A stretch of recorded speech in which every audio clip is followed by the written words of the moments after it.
Si vous recherchez un plugin de pop-up sur WordPress, vous avez sûrement réalisé que soit les plugins sont gratuits, mais les interfaces datent des années 2000 et on est très limité dans les fonctionnalités, soit les plugins sont payants et là, ça peut vite revenir assez cher si on veut des options basiques comme l'inscription à une newsletter ou bien de faire une exit pop-up, c'est-à-dire de pouvoir déclencher la pop-up quand le visiteur veut quitter le site. Donc dans cette vidéo, je vais vous présenter un plugin de pop-up qui est très peu connu, mais qui permet de faire tout ça gratuitement et surtout dans une interface qui est agréable à utiliser.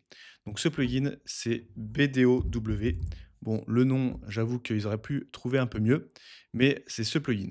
Donc on va l'installer et pendant que ça s'installe, si vous voulez voir d'autres plugins que je recommande, cliquez sur le premier lien en description pour accéder à la boîte à outils WordPress. Vous aurez une liste de toutes mes recommandations personnelles triées par thématique avec mes tutoriels les plus récents. C'est 100% gratuit. Je clique sur activer. Une fois que le plugin est activé, on a un nouvel onglet ici qui s'appelle Sumo, donc c'est l'ancien nom du plugin. Je clique dessus. Et ici, on va nous inviter à nous connecter en créant un compte. Donc, je clique sur Login. Là, ça reprend automatiquement l'adresse email de votre compte admin. Vous pouvez créer un mot de passe et vous connecter ou bien le faire avec Google. Donc, moi, je vais me connecter avec Google. Une fois que vous avez créé votre compte, vous allez être redirigé vers cette page. On va cliquer sur Mon application. Et ici, on va être redirigé vers le site de Sumo où on va pouvoir créer notre pop-up. Donc là, eux, ils appellent ça un formulaire. Nous, on va créer du coup un formulaire. Là, vous voyez qu'on peut créer directement une campagne. Là, c'est dans le cas où vous avez une liste email directement sur l'application ici. Vous pouvez envoyer des newsletters directement depuis Sumo. C'est pas quelque chose que je recommande forcément puisque la délivrabilité sera assez mauvaise. Je recommande plutôt de passer par un autorépondeur classique comme Mailchimp, ActiveCampaign, MailerLite plutôt que directement ici par l'application.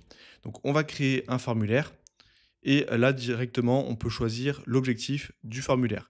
Donc principalement ça va être de collecter des emails, mais ça peut être également juste de mettre un appel à l'action, donc juste un bouton, par exemple de mettre une exit pop-up, donc quand la personne veut quitter le site, et dire ne partez pas tout de suite, vous pouvez obtenir 10% de réduction, d'afficher le code promo directement ici et de mettre un bouton par exemple finaliser ma commande. Et ensuite ici c'est pas forcément très intéressant, donc on va mettre collect email dans notre cas. Hop, je vais dézoomer un peu pour qu'on voit mieux quand même. Voilà. Ensuite, dans Form Type, ici, vous voyez qu'on a différents types de formulaires, donc soit pop-up, soit scrollbox pour une pop-up un peu plus discrète. Ça peut être intéressant, par exemple, dans un article de blog, au fur et à mesure que la personne scrolle dans l'article, par exemple, au bout de 50%, et bien là, on va déclencher cette pop-up sur le côté. Ça interrompt un peu moins la lecture qu'une pop-up en plein écran, et du coup, c'est un peu moins intrusif. Ensuite, ici, c'est inline form, donc c'est à l'intérieur du contenu. Donc en fait, ça va donner un code que vous allez pouvoir intégrer sur votre site. Ici, une pop-up qui s'ouvre lorsque on clique sur un bouton particulier. Là, Welcome Mat, c'est une pop-up qui couvre toute la page. Ça, je déconseille, c'est un peu trop intrusif, je trouve. Et Smart Bar, c'est une petite barre comme ça, mais bon, j'aime pas trop non plus. Donc c'est plutôt les premiers ici que je vous conseille, les 4 premiers. Nous, on va rester sur une pop-up classique, mais en fonction de ce que vous choisissez ici, les critères de visibilité seront différents. La pop-up, pour la visibilité, on va pouvoir définir si elle s'affiche lorsque la personne quitte le site ou bien à partir d'un certain temps, alors que Scrollbox, si je vais dans visibilité, je pourrais définir à combien de pourcentage du scroll la pop-up va se déclencher automatiquement. Hop, je me remets sur pop-up, je vais dans design. Donc ici, en version gratuite, on a juste le template par défaut, mais bon, il est suffisant. Si je descends un petit peu, on peut changer la taille et l'animation. Donc par exemple, on peut mettre un fondu. Non, autant pour moi, j'ai l'impression qu'il n'y a pas de fondu. Donc je déconseillerais du coup de mettre une animation parce que ça fera pas très pro.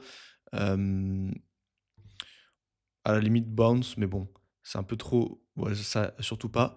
Même bounce, c'est pas ouf, donc on va rester sur défaut. Et ici, si je veux changer le contenu, bah, j'ai juste à cliquer sur ma pop-up et j'ai un constructeur de page où je vais pouvoir modifier le texte. Donc là, vous voyez que le texte est en anglais, donc on va venir le traduire. Par exemple, rejoignez ou bien plutôt obtenez 10% de réduction. Et là, on va marquer par exemple, pour votre première commande, obtenez 10% de réduction en rejoignant la newsletter.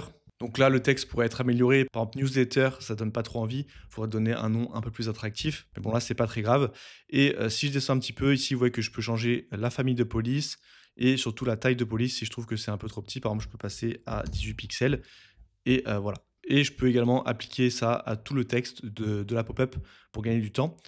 On a également la couleur d'arrière-plan, la couleur de police. Ici, les bordures, donc on va pas en mettre. Voilà, on a plein de réglages, là, on va pas tous les voir. Ce qui peut être intéressant, c'est de venir changer ici la couleur du bouton. Donc là, vous voyez que pour le bouton, déjà, on a l'action qui va être déclenchée. Donc nous, ça va être de remplir, enfin d'envoyer le formulaire, vu qu'on veut récolter l'email. Mais ça peut être également de fermer la pop-up. Donc là, ça peut être le cas où dans Form Type, vous avez choisi ici appel à l'action, plutôt dans My Goal, ici appel à l'action. Et bien dans le design, sur le bouton, ici, on va plutôt mettre close pop-up. Donc, imaginons que je mets cette pop-up sur ma page de commande. On leur dit que vous avez 10% de réduction et au lieu de devoir s'inscrire à la newsletter, le code est donné directement. Là, c'est un choix à faire. Vous aurez du coup un meilleur taux de conversion parce que les gens n'auront pas besoin de s'inscrire, mais vous n'allez pas récolter d'email. Mais du coup, on aurait pu mettre ici close pop-up et comme ça, ici, sur le texte du bouton, j'aurais mis terminer ma commande. Il clique, ça ferme la pop-up et il est sur la page de commande pour terminer. Ou alors, on peut faire un opt-out, donc c'est-à-dire désinscrire la personne de la liste email, rediriger vers une page en particulier, par exemple une page de remerciement. Mais nous, on va rester sur soumettre le formulaire. Et ici, le texte, on va marquer par exemple profiter de la promo. Ok, on va laisser comme ça. Et ici, si je descends, vous voyez que hop, background color, on peut changer pour que ça soit adapté à votre charte graphique. Donc là, je vous inviterai à reprendre votre code couleur. Et pareil pour les bordures, on peut changer les couleurs. On peut mettre des coins arrondis ici dans Border Radius Corner. Si sur votre site, tous vos boutons sont arrondis, eh bien, mettez ici une forme arrondie également pour que ça respecte la charte graphique. Et après, on a, si on veut, un système d'ombre. Enfin bref, on a pas mal de mise en forme, mais c'est pas forcément très intéressant. Ici, je peux également ajouter du nouveau contenu. Donc là, je fais Add New et vous voyez que je peux ajouter donc un champ texte, une image, texte input. Donc si on veut également récupérer le prénom de la personne, par exemple, des cases à cocher, une liste déroulante ou même un compte à rebours. Donc là, imaginons que ici, je mets mon compte à rebours en haut pour créer de l'urgence. Hop, là, je réduis un petit peu et je vais centrer. Là, on va augmenter un petit peu la hauteur de la pop-up pour avoir plus d'espace. On va, hop, voilà, la déplacer comme ceci. Enfin non, on va la laisser centrer. Mais on va descendre un peu le contenu. Voilà. Vous voyez que vous pouvez réorganiser un peu le contenu comme ça. Et ici, le compte à rebours, je vais cliquer dessus. Et vous pouvez mettre une date d'expiration pour dire que la promo, c'est pendant une durée limitée. Le seul petit défaut, c'est qu'on ne peut pas traduire ici le 6 days. Donc ça, c'est un peu dommage, mais bon. Et on peut également du coup ajouter une image. Donc là, il faudrait rendre la pop-up quand même plus grande. Et on va mettre l'image ici sur le côté. Hop. Donc là, il faudrait une image avec le bon format. Ici, on va venir réduire un petit peu la taille du champ. Hop, le bouton également. Et ici, le texte, hop, pour agrandir un petit peu l'image. Voilà. Là, je pourrais intégrer l'image que je veux. Là, si je descends un petit peu, ici, vous voyez que dans Image, je peux venir la remplacer. Donc, imaginons que maintenant, on est satisfait avec le design. On va aller dans Visibilité. Ici, on va décocher Smart Mode. Et ici, comme ça, on va pouvoir choisir les différentes options. Donc là, on peut choisir d'afficher la pop-up lorsque l'utilisateur quitte la page. Et ensuite, on va réafficher la pop-up lorsque le visiteur n'aura pas vu depuis un mois. C'est pour éviter qu'à chaque fois qu'il quitte une page ou qu'il revient sur le site, on l'affiche à chaque fois. Mais on peut mettre un délai un peu plus faible. Par exemple, 7 jours. Et ici, time, c'est pour afficher la pop-up au bout d'un certain temps. Donc là, par exemple, au bout de 10 secondes, ça laisse le temps à la personne de découvrir un peu le contenu de la page. On affiche la pop-up.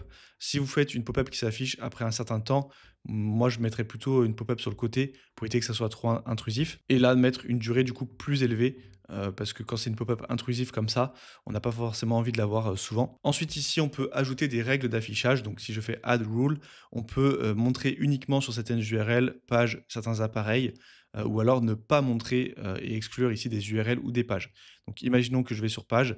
Là, vous voyez que c'est soit la page d'accueil, soit les pages d'articles. Soit sinon, on peut choisir des URL spécifiques. Donc là, si on met pass, donc le chemin, soit ça va être l'URL qui correspond exactement à celle que vous mettez ici, soit qui commence par celle-ci. Donc imaginons que vous voulez afficher sur tous vos produits, au lieu de mettre les URL une à une de tous vos produits, vous savez qu'à chaque fois ça commence par /produit, et bien ça va l'afficher automatiquement partout. Ou bien contient également, ça pourrait fonctionner. Donc là, moi, je ne vais pas mettre de conditions, je vais l'afficher partout. Donc là, c'est bon, j'ai pas de règles. OK. Ensuite, on a Success ici. Donc, c'est ce qui va se passer une fois que la pop-up a été remplie. Mais vous voyez que c'est des options qui sont réservées à la version pro, à part ici le fait de recevoir une notification pour savoir quand vous avez un nouvel abonné. Bon, vous risquez de recevoir pas mal d'emails, donc on va pas forcément l'activer. Et ici, on a Connect to Email Service, donc vraiment l'étape importante, puisque là, on a un formulaire, mais pour l'instant, il est connecté à aucun autorépondeur. Donc ici, on va le connecter par exemple à MailerLite. Moi, c'est celui que je recommande, qui est gratuit et qui est bien pour débuter. Si vous ne savez pas comment l'utiliser, je vous affiche une vidéo juste au-dessus. Et du coup, si je clique sur MailerLite, ici, on me demande la clé API. Donc là, vous avez juste à taper clé API MailerLite.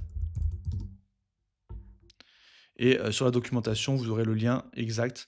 Voilà, ici, vous voyez, ils vous disent exactement où trouver la clé API et ils vous donnent le process complet. Donc, vous aurez une clé API que vous pourrez entrer ici et du coup, dès que la personne va remplir le formulaire, ça va automatiquement l'envoyer à votre compte MailerLite. Donc, une fois que votre pop-up est prête, on va cliquer ici sur Publier. Et vous voyez que maintenant, elle apparaît dans mes campagnes, donc comme active. On a le taux de conversion qui est affiché, donc ça, c'est assez intéressant de voir si beaucoup de gens renseignent leurs emails. Si ce n'est pas le cas, il va falloir venir l'améliorer. D'ailleurs, si vous voulez apprendre à utiliser MailerLite et à faire des pop-up qui sont optimisés, donc avoir un beau taux de conversion, avoir également des emails avec un bon taux d'ouverture qui font des ventes en automatique grâce à des structures de séquences bien précises, je vous explique tout ça dans ma formation Email Mastery. Je vous mettrai le lien en description. C'est une formation complète sur l'emailing. C'est le système que j'utilise personnellement pour faire 80% de mes ventes via l'email. Et donc maintenant, si je vais sur mon site, hop, je vais aller en navigation privée. Là, je dois attendre 10 secondes et la pop-up va s'afficher. Donc voilà, elle s'affiche. Et du coup, vous pouvez tester si le fait de rentrer l'email, ça marche bien, voir si elle s'affiche correctement sur votre site, tester sur les différents types d'appareils. Et ensuite, vous pouvez retravailler un petit peu le design. Vous pouvez obtenir gratuitement la boîte à outils WordPress afin de voir toutes mes recommandations personnelles de plugins actualisées en temps réel et triées par thématique. Il vous suffit de cliquer sur le bouton juste en dessous pour l'obtenir gratuitement. Et si vous voulez développer vos compétences sur WordPress, abonnez-vous à cette chaîne pour ne louper aucun tuto.